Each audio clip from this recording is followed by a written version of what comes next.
Muito bom, Roger. E assim, é importante essa sua provocação. Os dados mostram que nós temos 530 mil profissionais da contabilidade. Uau! E algo em torno de 80 mil empresas de contabilidade. Então, veja, 530 mil profissionais, 80 mil empresas. Então, acredito que a gente poderia ter mais empresas de contabilidade, né? Poderíamos ter mais contadores empreendendo na contabilidade.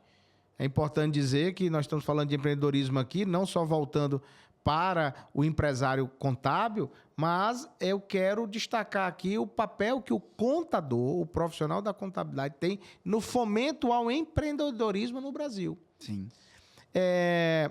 Você que empreende, como já disse aqui, fora, depois eu quero trazer esse assunto aqui de como foi essa experiência de empreender fora do Brasil. Eu vou até fazer logo aqui, deixar a pergunta no ar. É mais difícil ou mais fácil do que empreender? Você vai já responder. Eu vou responder. Do que empreender no Brasil. Mas você tocou num ponto que eu queria fazer mais uma provocação.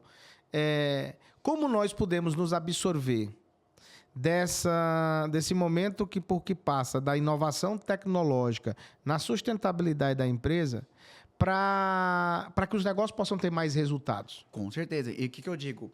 Por que eu falo que é possível o cara abrir hoje em dia? Porque o papel... Porque antigamente o contador ele tinha aquela questão de ser o guardador de papel. Então, hoje, não precisa mais ter isso. Então, ele pode ter a unidade dele em qualquer lugar, ele pode empreender em qualquer lugar, ele pode pegar clientes de lojas do Brasil inteiro, ele pode montar unidades no lugar onde ele quiser, porque com a questão hoje de RPs, que tudo hoje é na nuvem, e essa questão da sustentabilidade, de ele poder ter... O que eu falo? Treinar a equipe dele.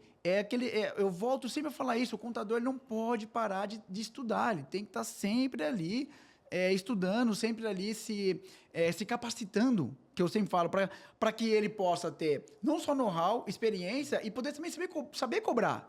Porque não adianta nada o profissional falar assim, eu não ganho dinheiro na minha área. Mas espera aí, o que você está fazendo para se capacitar? O que você está melhorando? O que você está fazendo para que você possa estar atingindo um nível de empresários, atingindo um nível de honorários que você gostaria de ter, sendo que se você está parado, se você está estagnado. Então, a minha provocação, eu falo sempre para os profissionais, temos que estar em movimento. E outra coisa que eu digo muito na questão que você colocou aqui, da questão dos Estados Unidos, eu até te respondo que, assim, tem que ter coragem. Eu falo assim, vamos pegar uma parte, alguns personagens bíblicos, assim, Davi, tem que ter coragem para fazer o que ele fez. Sim.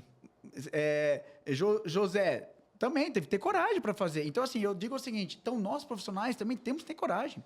Tem que ter coragem de empreender, tem que ter coragem de dar o primeiro passo. Não é fácil? Não vai ser. Mas tem que ter coragem.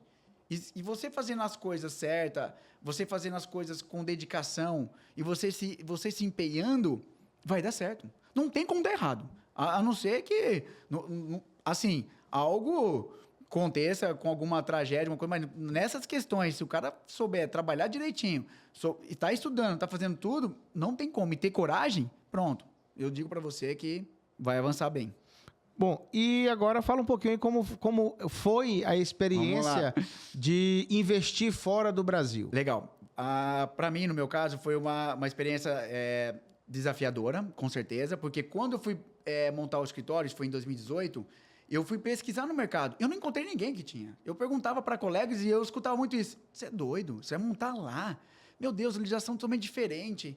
E aí eu falei, mas eu tenho às vezes no começo era um pouco, não só curiosidade, mas eu comecei a ter demanda, porque eu tive clientes que começaram a ir para os Estados Unidos, começaram a comprar casas, voltavam lá de férias com uma casa comprada, e chegavam para mim e falavam, tá aí, comprei a casa. Contabiliza. Contabiliza. Pera aí. Bota no meu imposto de renda. Exatamente, põe no imposto de renda. E aí você fica aquela coisa, fala, pera aí, eu não posso te atender. Aí que eu costumo fazer essa provocação para alguns contadores. Não parar de estudar. É um desafio para mim. Era uma coisa nova. Eu poderia falar assim, problema é seu, você vai procurar outro que faça. Não. Então, eu vou me capacitar para entender a necessidade do meu cliente, para que eu também não perca não só o cliente, mas para eu poder aprender também. Então, chega a certas situações que eu faço essa provocação para alguns contadores, que assim, temos que estar sempre atento e atender nossos clientes. Então, o que acontece? Foi um desafio. Então, eu falei, opa, tenho demanda. E eu comecei, aí era 1, 2, 3. Aí, quando eu puxei esses que já compraram a casa, eu falei, por que você comprou a casa? Ah, porque o fulano... Quem é o fulano? Quem é o contador do fulano? Ele faz isso? Ah, também não. Ah, então me indica. Então, eu comecei a criar um outro mercado. Então, eu falei, me indica que eu faço.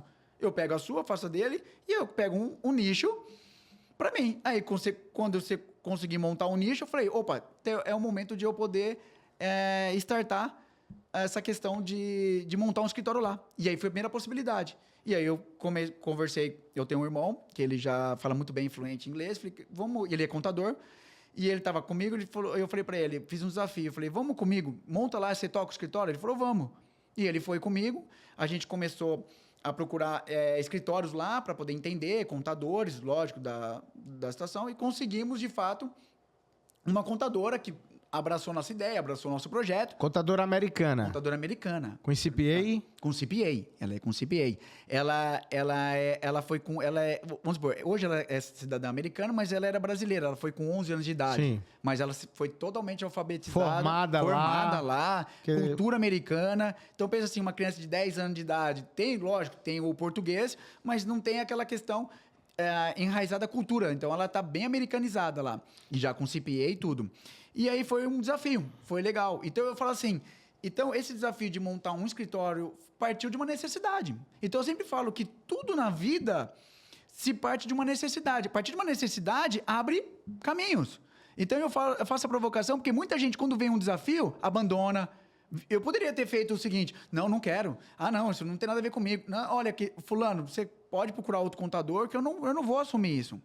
É isso que eu falo, eu desafio. Às vezes, quando você tem uma necessidade, vai atrás, vamos ver, vamos tentar correr atrás. E procura criar um nicho de mercado que também seja bom para você. É o que eu fiz, correr atrás de um nicho de mercado que também seja bom para mim.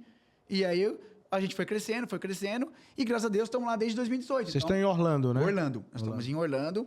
Aliás, Orlando é o segundo país onde tem maior número de brasileiros, né? Acho que é Miami ali, mas a Orlando já tá dominando. Olha que a Flórida ali realmente... Sim, e eu costumo falar que os Estados Unidos parece que não, mas olha, tanto Orlando... Aí depois a gente começou a viajar ali, né? Para alguns estados, algumas cidades.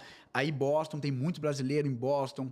A gente encontrou muitos brasileiros também, não só na região ali de Orlando, Miami. Então você começa a ver, você fala, é muita gente. Em Houston também tem... Então a gente começou a entender que o brasileiro tá lá em peso. E às vezes o cara tá lá por uma... situação que ele fala, eu preciso de um contador. E aí, o que acontece? E eu, sendo contador no Brasil, comecei a interagir com muitos empresários que falaram assim, eu não tô afim só de comprar uma casa lá e você tomar conta. Eu quero montar o meu negócio lá. E aí, eu quero levar meu produto para lá. Então, começo ali a gerar outras necessidades. Então, veja, olha, o Rogers colocou aqui um ponto que eu quero chamar a atenção de todos vocês. Necessidades geram oportunidades. Exatamente. Necessidades geram oportunidades. Aliás, eu vou até depois subir uma frase no nosso Instagram, exatamente chamando a atenção dessa frase, do impacto que essa frase pode gerar. Necessidade gera oportunidade. E, na verdade, às vezes, a necessidade está na sua frente. Sim. Você termina deixando passar porque não tem o conhecimento, não está qualificado ou não tem a intenção de buscar enfrentar o desafio. Sim. E termina perdendo oportunidades importantíssimas que podem mudar destinos. Sim. E eu faço aquele desafio que você me fez do empreendedorismo contábil. Então, tem mercado. O cara que ele souber entender que para empreender, ele tem muitas frentes e muitos desafios. Aí, muitos outros eu poderia colocar aqui que vai aparecendo e você vai absorvendo. E isso você vai aumentando o seu conhecimento, você vai aumentando a sua clientela. Muitos empresários me procuraram depois disso e fizeram até um questionamento. Porque depois que dá certo, né, todo mundo fala, nossa, eu sabia que ia dar certo, né? Tipo, eu já sabia que ia dar certo. Mas no começo, ninguém falou, que loucura, você vai pra lá. Aí depois que começa a dar certo, começa as coisas a andar, eu falo, nossa, eu já sabia que isso ia dar certo. Nossa, agora tá... Não, mas é tudo um desafio e ainda continua sendo sempre um desafio.